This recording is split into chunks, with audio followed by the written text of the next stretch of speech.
नमस्कार दोस्तों, आज हम एलन की नोट की एक बहुत ही इम्पोर्टेंट मेडिसिन डिस्कस करेंगे, एब्रोटिनम। ये रेमेडी खास तौर पर मरास्मस, मेटास्टेसिस और सप्रेस डायरिया के बाद होने वाले रूमेटिज्म के लिए जानी जाती है। तो चलिए स्टार्ट करते हैं। एब्रोटिनम, जिसका कॉमन नेम है साउथर्न वुड या लेडीज लव, इसका बॉटनिकल नेम है आर्टेमिसिया एब्रोटिनम। इसकी जो फैमिली है वो है कंपोजिटिव प्रूवर है, कुसिंग, डेवेंटर, गेटचर, है ना। इसका मेन एक्शन यदि देखते हैं तो जीआईटी पे, नर्व्स पे, माइंड पे, फाइब्रस टिश्यू पे और सिटस मेम्ब्रेन पे देखने को मिलता है। टेम्परामेंट की यदि बात करते हैं तो क्रूएल एंड इनह्यूमन टेम्परामेंट देखने को मिलता है। Relation with chill and heat से देखते हैं तो चिली पेशेंट होते हैं। मियाजम की यदि बात करते हैं तो सोरा, जो कि सारे ट्रबल्स के लिए रिस्पॉन्सिबल होता है। डायथिसिस की बात करते हैं तो ट्यूबरकुलर डायथिसिस देखने को मिलता है। ठीक है, सबसे पहले कॉन्स्टिट्यूशन देखते हैं। Marasmus of children with marked emaciation specially of legs, the skin is flabby and hangs loose in folds.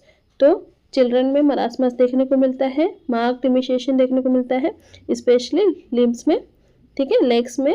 और स्किन कैसी रहेगी, फ्लेबी रहेगी और लूज रहेगी और हैंग्स इन फोल्ड में, ठीक है, तो लटकती रहेगी। ठीक है, जैसे बुढ़ापे में कैसी स्किन हो जाती है, लटकती रहती है, वैसे बच्चे की स्किन लटकेगी। कंपेरिजन देखेंगे अपन तो आयोडम, सेनिकुलर, ट्यूबरकुलम, है ना, और नेट्रोम्यूर के साथ इसका कंपेयर किया गया है। तो सबसे पहले आइटम की बात करते हैं तो person of scrofulous diathesis with dark और black hair and eyes, a low cachectic condition with profound debility and great emaciation. तो इसमें भी बहुत ज़्यादा ग्रेट एमिशिएशन देखने को मिल रहा है ना, जो कि प्रोफाउंड बहुत ज़्यादा डेबिलिटी के साथ में देखने को मिल रहा है ना। और पर्सन कैसे रहेंगे, स्क्रोफुलस डायथिसिस के रहेंगे, जिनके dark and black hair and eye देखने को मिलेगी। ठीक है, जैसे सेनिकुला की बात करते हैं तो emaciation progressive child looks old, dirty, greasy and brownish, है ना।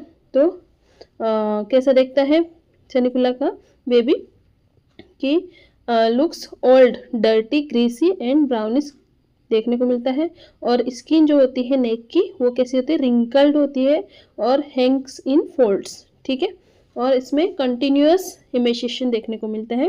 देन ट्यूबरकुलम की बात करते हैं अपन तो इमेशिएशन रैपिड एंड प्रोफाउंड, है ना, प्रोनाउंस देखने को मिलता है। Losing flesh while eating well, तो इसमें रैपिड इमेशिएशन देखने को मिलता है, प्रोनाउंस्ड और losing flesh while eating well. अच्छे से खाना खाते हैं फिर भी खाता है बच्चा, फिर भी उसको क्या देखने को मिलता है, मरास्मस देखने को मिलता है। नेट्रोम्यूर की बात करते हैं तो ग्रेट इमेशिएशन मतलब बहुत ज़्यादा भयंकर दुबला पतला बच्चा रहेगा, है ना। तो great emaciation, losing flesh while living well, अच्छे से खा पी रहा है फिर भी बच्चा क्या हो रहा है, दुबला पतला होते जा रहा है।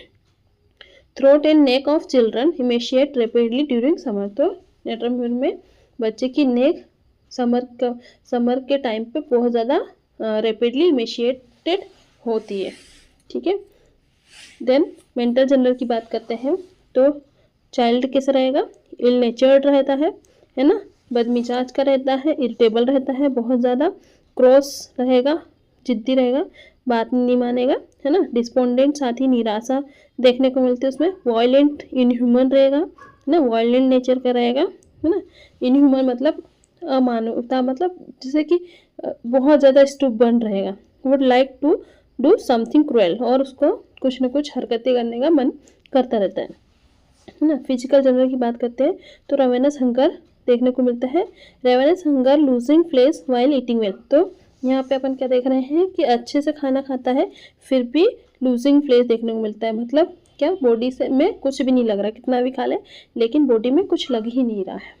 मेशिएशन और मरास्मस देखने को मिल रहा है। तो कंपैरिजन देखते हैं आयोडम, नेट्रोम्यूर, सेनिकुलर, ट्यूबरकुलम का, ठीक है। तो सबसे पहले आयोडम देखते हैं। Ravenous hunger eats freely and wells yet loses flesh all the time, तो बहुत ज़्यादा अत्यधिक भूख लगती है ना, पेटू जिसे बोल सकते हैं, तो फ्रीली खाता है, एकदम बहुत खाता है और अच्छे से रहता है, फिर भी उसके शरीर में कुछ नहीं लगता है, लूजस फ्लेश, ठीक है। और पूरे टाइम पे फ्लेश क्या हो जाता है, लूज होते रहता है, ठीक है। देन नेट्रोम्यूर की बात करते हैं तो नाइट्रोम्यूर में कोई ऐसा स्पेसिफिक पॉइंट नहीं मिला है। तो इसका मतलब ये है कि कंपैरिजन का मतलब ये नहीं होता है कि word to word same point मिले, कॉन्सेप्ट सेम हो तो कंपैरिजन वैलिड होता है। यहाँ हंगर इनडायरेक्टली प्रेजेंट है, लिखा नहीं है, पर इमेशिएशन का रीज़न वही है। Hunger not clearly mentioned but we see marked emaciation aspect despite good, है ना, appetite. So indirectly we can understand that the patients eat well but nutrition is not utilized. तो वही पॉइंट अपन मैच करेंगे, है ना। नाइट्रोम्यूर में देखेंगे अपन, तो great emaciation, losing flesh while living well, throat and neck of children emaciate rapidly during summer. ठीक है। देन बात करते हैं सेनिकुला की। तो इमेशिएशन प्रोग्रेस देखने को मिलेगा, चाइल्ड लुक ओल्ड, है ना, बूढ़े जैसा दिखेगा, dirty greasy and brown skin, about neck wrinkled, Hanks in folds में देखने को मिलेगी। फिर ट्यूबरकुलिनम की बात करेंगे तो इमेशिएशन रैपिड देखने को मिलेगा, pronounced losing flesh while eating well. ठीक है। देन हेड देखते हैं, तो इन मरासमस हेड कैसा रहेगा, वीक रहेगा और can not hold it up, है ना। तो एब्रोटेनम का बेबी जो है होता है मरासमस के कारण बहुत वीक हो जाता है, तो उसका हेड भी वो होल्ड नहीं कर पाता है। एथुजा से यदि अपन कंपेयर करते हैं तो कैसा देखने को मिलेगा, एथुजा का head, great weakness, children can not stand, है ना। एथुजा में बेबी बहुत ज़्यादा वीकनेस के कारण खड़ा भी नहीं हो पाता है, unable to hold up the head, है ना, और हेड भी वो होल्ड नहीं कर पाता है। Prostration with sleepiness after vomiting, after stool, after spasm. तो प्रोस्ट्रेशन और वीपीनेस देखने को, स्लीपीनेस देखने को मिलता है वॉमिटिंग के बाद में, स्टूल के बाद में और स्पाजम के बाद में। फेस की यदि बात करते हैं एब्रोटेनम की, तो फेस ओल्ड, पेल, रिंकल्ड दिखेगा। ठीक है। ओल्ड जैसे लोग हो जाते हैं ना, बूढ़े लोग कैसे होते हैं वैसे दिखेगा इसका फेस, है ना, रिंकल्ड रहेगा। और ओपियम से यदि कंपेयर करते हैं तो ओपियम का फेस कैसा दिखेगा, marasmus child with wrinkled skin, looks like a little dried up old man, है ना। तो छोटा सा ड्राइड ओल्ड मैन जैसी लुक देखने को मिलेगा ओपियम के बेबी में। ठीक है।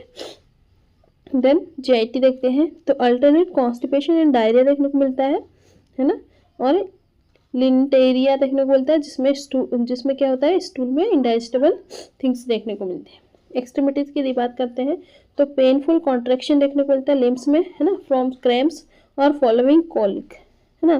तो कॉन्ट्रैक्शन देखने को मिलता है लिम्स में क्रैम्प्स के कारण और फॉलोइंग कॉलिक्स। रूमेटिज्म की बात करते हैं तो excessive pain before the swelling commenced, है ना, बहुत ज़्यादा पेन हो रहा है लेकिन स्वेलिंग से पहले, तो ये मेडिसिन दे सकते हैं। और ये रूमेटिक पेन क्यों हो रहा है, सडनली चेक डायरिया और अदर सिक्रेशन, या तो डायरिया सप्रेस हुआ है या फिर कोई सिक्रेशन बॉडी के है वो सप्रेस हुआ है, उसके कारण उसको रूमेटिज्म देखने को मिल रहा है।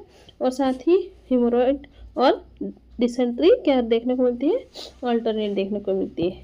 देन बात करते हैं काउट की, तो joint stiff swollen with pricking sensation देखने को मिलेगा, है ना। Wrist ankle joint painful and inflame, तो जॉइंट कैसे रहेंगे, स्टीफ रहेंगे, है ना, अकड़न रहेगी, इसमें स्वेलिंग देखने को मिलेगी और प्रिकिंग सेंसेशन, है ना।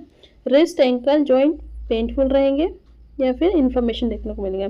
लेम एंड सोर ऑल ओवर, बहुत ज़्यादा लेम और सोर रहेगा, गाउट जहाँ पे भी हुआ है कंडीशन वहाँ पे बहुत ज़्यादा दर्द देखने को मिलेगा। Marasmus of lower extremities only, तो एब्रोटेनम में लोअर एक्सट्रीमिटीज में ओनली मरासमस देखने को मिलता है। फीवर की बात करते हैं तो great weakness and prostration and a kind of hectic fever with children unable to stand, तो बच्चा बहुत ज़्यादा वीक है ना, प्रोस्ट्रेशन है, थकावट हो रही है क्योंकि हेक्टिक फीवर उसको लगातार रह रहा है, तो बच्चा खड़ा भी नहीं हो पाता है। इसका कारण हेक्टिक फीवर का मतलब ये होता है कि जैसे इसका ट्यूबरकुलर मियाज्म देखा, ये डायथिस देखी अपन ने, तो उसमें कंटिन्यूस फीवर बना ही रहता है। ऐसे ही हेक्टिक फीवर जो है वो बार बार आता जाता रहता है, लेकिन ये स्पेशली इवनिंग में आता है और नाइट स्वेट के साथ देखने को मिलता है। ठीक है, जिसमें बहुत ज़्यादा प्रोस्टेशन देखने को मिलता है। स्किन की ये बात करें अपन तो इचिंग चिलब्लेंस है ना, इचिंग चिलब्लेंस देखने को मिलता है। एगरिकस से कंपेयर करते हैं अपन तो इसमें भी चिलब्लेंस देखने को मिलता है। चिलब्लेंस दैट इज एंड बर्न इंटॉलरेबली, ठीक है। तो चिलब्लेंस क्या होती है, इचिंग होती है उसमें और बर्निंग होती है इंटॉलरेबली।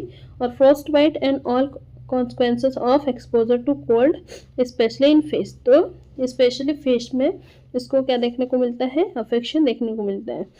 तो रिलेशन देखेंगे तो आफ्टर हिपर इन फरंकल, आफ्टर एकोनाइट है ना, and bryonia in pleurisy, when a pressing sensation remain in affected site है ना, तो प्रेसिंग सेंसेशन रिमेन रह गया है अफेक्टेड साइट पे तो दे सकते हैं। और इम्पेंडिंग रेस्पायरेशन में इसका यूज़ देखने को मिलता है। तो दोस्तों आपको ये वीडियो यूज़फुल लगा हो तो हमारे चैनल को लाइक करें, शेयर करें एंड सब्सक्राइब करें। Thank you.